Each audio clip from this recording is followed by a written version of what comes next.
Halo, Assalamualaikum warahmatullahi wabarakatuh. Welcome back to my channel, Miss Putri's English class.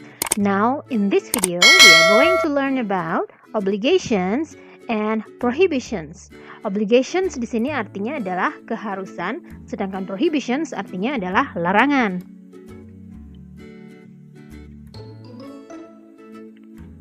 Let's say Bismillahirrahmanirrahim, in the name of Allah, most gracious, most merciful. The purpose of our study, tujuan pembelajaran kita adalah menerapkan fungsi sosial, struktur teks, dan unsur kebahasaan, serta menyusun teks yang melibatkan tindakan memberi dan meminta informasi terkait keharusan dan larangan.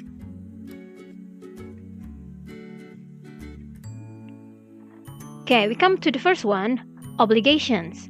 Obligations adalah sesuatu yang harus dilakukan oleh seseorang pada situasi tertentu, biasanya berbentuk peraturan. How to state obligations? Bagaimana caranya menyatakan obligations atau keharusan tadi? Nah, ada dua cara. Yang pertama, dengan menggunakan must. Contoh, you must wear school uniform. Kamu harus wear adalah verb one, artinya memakai, school uniform, seragam sekolah. You must wear school uniform. She must clean the classroom. She must clean the classroom. Dia harus membersihkan kelas. She must go home soon. Dia harus pulang segera.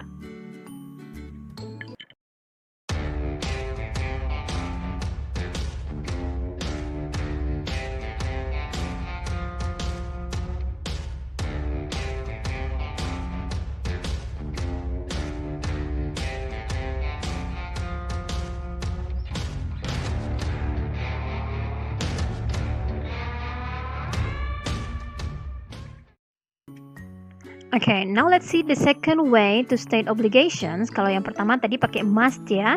Nah, yang kedua itu bisa kita menggunakan have to atau has to. Nah, keduanya dengan must itu artinya sama-sama harus. Jadi must artinya harus, have to dan has to artinya juga harus. Let's see the examples. Adrian has to take the test. Adrian harus mengerjakan tes atau ulangan. The second one, she has to come to the teacher's office. Dia, perempuan, harus come, datang ke kantor guru. Jadi dia harus datang ke kantor guru. We have to be polite to our teacher. Kita harus polite, sopan kepada guru kita. We have to be polite to our teacher. Okay, so let's see. Nah, di sini ada have to dan ada has to.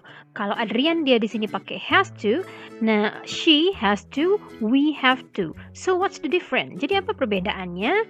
Okay, let's see. Kapan kita pakai have to and kapan kita pakai has to? Have to kita pakai kalau subjeknya, subjek dalam kalimatnya adalah I, you, they, atau we. Ya, I, you, they, we. Boleh juga nama orang, asalkan nama orang itu plural, lebih dari satu. Misalnya Andi and Rian, for example. Jadi itu pakai have to. Andi and Rian have to. What about has to? Has to kita pakai untuk kalimat yang subjeknya she, he, it atau third singular person. Jadi kata ganti orang ketiga tunggal, maka kita pakai has to. Misalnya lagi nama orang, boleh misalnya Adrian has to, or Mimi has to. Dan ini juga berlaku untuk selain manusia ya, binatang atau hewan atau benda gitu. Oke, kalau artinya sama-sama harus, terus apa bedanya dong must dengan have to atau has to? Nah, untuk poin yang pertama yang harus kita ketahui adalah must lebih strong atau lebih kuat daripada have to. Must itu sering dipakai untuk peraturan atau sesuatu yang sangat penting atau mendesak. Dan biasanya ada resiko atau hukuman bila tidak dilakukan. Sedangkan have to atau has to lebih umum untuk dipakai dalam percakapan sehari-hari.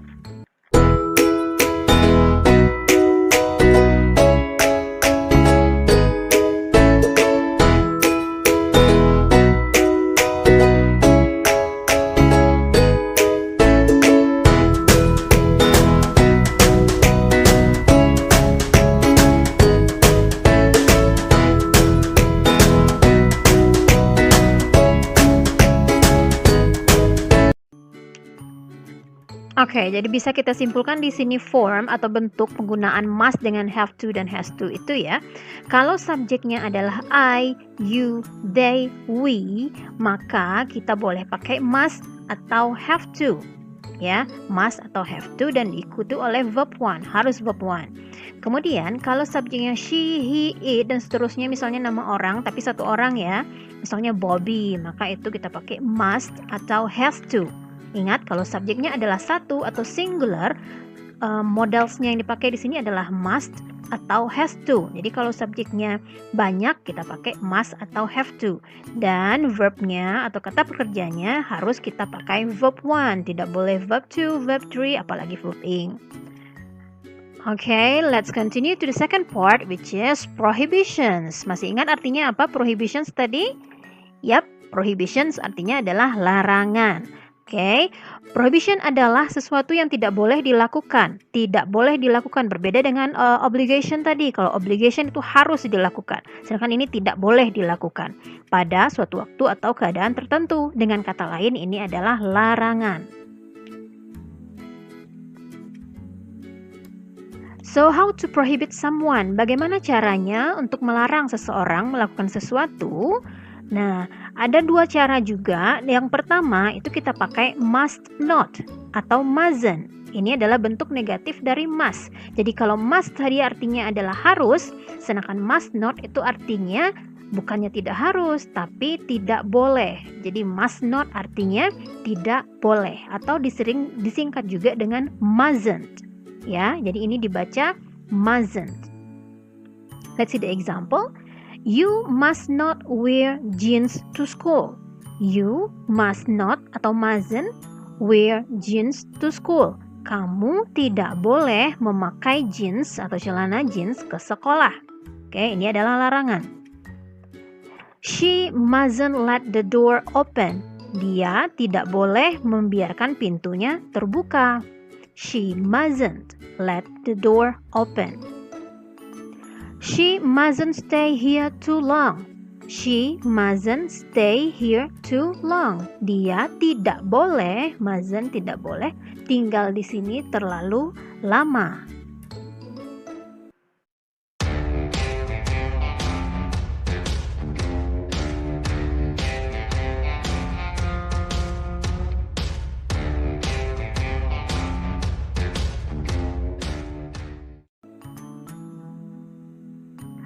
So, let's see the second way to prohibit someone. Kalau tadi pakai must not ya atau mustn't. Nah, bagaimana cara yang kedua? Kita pakai don't atau don't be. Nah, ada dua ya. Ada don't dan ada don't be. Nanti kita lihat bedanya satu persatu. Nih, lihat contohnya dulu. Don't cheat during exam. Don't cheat during exam. Don't di sini artinya adalah jangan.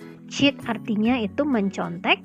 During exam, selama ujian. Exam ini sama dengan tes ya, jadi ujian. Jadi jangan mencontek atau jangan curang selama ujian. Nah, kemudian di sini ada don't be. Don't be di sini juga artinya sama-sama jangan, tapi dia nanti ada berbeda sedikit. Oke, don't be a cheater. Jangan menjadi seorang yang curang. Jadi cheater di sini seorang yang curang. Don't be a cheater. Jangan menjadi seorang yang curang. Nah, keduanya ini adalah juga bentuk larangan. Nah, jadi kapan kita pakai don't dan kapan kita pakai don't be? Kita lihat. Don't kita pakai dengan verb one. Jadi don't plus verb one. Misalnya seperti contoh yang tadi. Don't cheat during exam. Di sini don't, jangan cheat. Cheat ini adalah verb one, kata kerja bentuk pertama. Don't cheat during exam. Jangan curang selama ujian. Don't disturb your sister. Don't, jangan. Disturb adalah mengganggu. Di sini disturb ini adalah verb one ya. Don't disturb your sister. Jangan ganggu saudara perempuanmu. Next example, don't use cell phone here. Don't use cell phone here. Jangan gunakan, use ini adalah gunakan cell phone HP here di sini. Don't use cell phone here. Use ini adalah verb one, makanya di sini dibikin don't plus verb one. The second one, ini yang pakai be tadi, don't be. Don't be diikuti oleh adjective atau noun. Masih ingat adjective kan? Adjective adalah kata sifat dan noun adalah kata benda.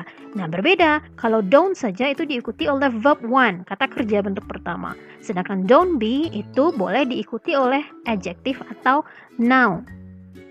For example, don't be afraid. Nah, don't be afraid. Jangan, don't be di sini artinya jangan. Afraid itu apa? Afraid adalah takut. Nah, takut, afraid ini adalah adjective, kata sifat. Makanya di sini pakai be. Jadi tidak bisa kita bilang don't afraid saja. Don't afraid, maka itu salah kalimatnya. Kita harus menambahkan be karena afraid adalah adjective. Paham ya? Jadi artinya di sini kita bikin don't be afraid. Nah, kemudian don't be a liar. Don't be a liar. Jangan, di sini be-nya bisa kita artikan menjadi ya, karena liar ini adalah kata benda. Liar, liar ini artinya pembohong, maka ini adalah noun. Oke, don't be a liar. Jangan menjadi seorang pembohong. Karena ini noun, maka kita pakai don't be. Jangan sampai tinggal be-nya. Kalau kita bikin don't liar saja, maka itu salah. Oke.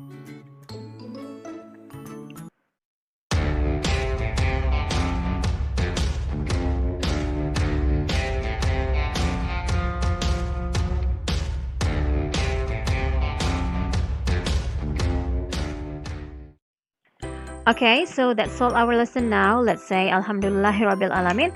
All praise is due to Allah, the Lord of the worlds. See you again in the next video. Thank you. Bye. Assalamualaikum warahmatullahi wabarakatuh.